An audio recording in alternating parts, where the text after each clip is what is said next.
So we'd like to perform with you as we leave our version of Bear-lero. Bear-lero. Goes like this.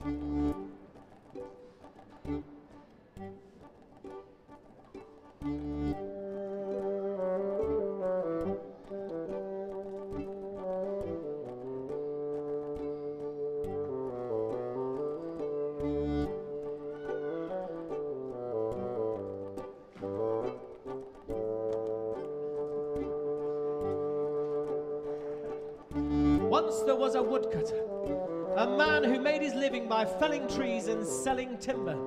He made enough money to put a roof over his head and food on his table. But he was a man who was always wishing for more, and at night, all of his dreams were golden.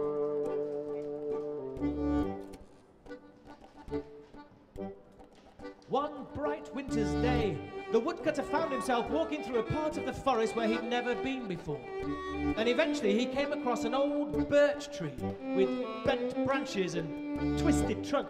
Oh, it's only good enough for firewood, thought the woodcutter. And so he lifted up his axe, he raised it above his head, he was about to chop when the tree started to shiver.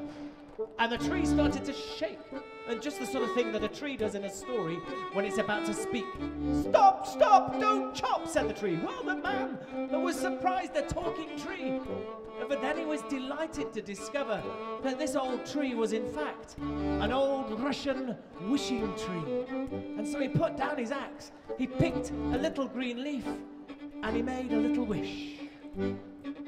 He wished that he could be not a woodcutter but a farmer. And it came true. There he was, living in a big farmhouse, fields full of crops, stables full of animals, table overflowing with food. It was a good life being a farmer, and for a while the woodcutter was happy. But he was a man who was always wishing for more. And so one day he went back into the forest. He went back to the old bent birch tree. He lifted up his axe above his head. The tree shivered, and the tree shook, and the tree spoke. Stop, stop, don't chop. And so he put down his axe. He reached forward and picked another little leaf, and he made another wish. He wished that he could be the lord of the manor. And so it was. He became the lord of the manor, living in a fine mansion, wearing fine clothes, and drinking fine food and fine wine. It was a fine life. He even found himself a fine wife. Well, he was happy for quite a long time, but eventually he got up, he was fed up, and back to the forest he went because he wanted to wish for more.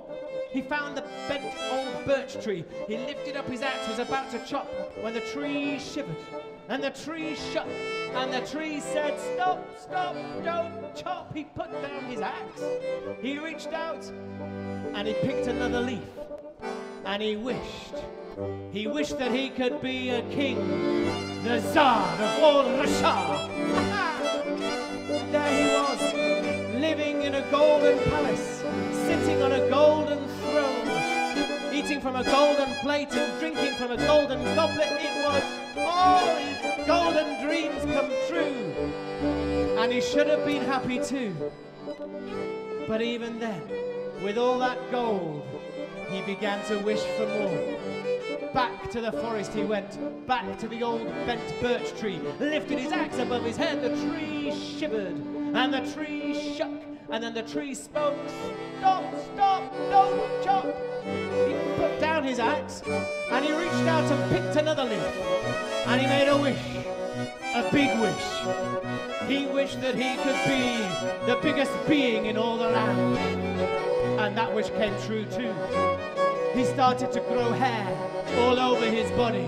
He fell down onto all fours and started to get bigger and bigger and bigger until he became a big brown bear. And the bear rumbled off into the forest and right out of this story. Thank you very much. We are Little Wolfgang. Thank you for coming here and listening to our versions of those musical stories. Fiona on the fiddle, Eddie on the accordion, David on bassoon. My name is Martin. Thank you for coming. We'll see you, I hope, another day. If not, may you all live happily ever after.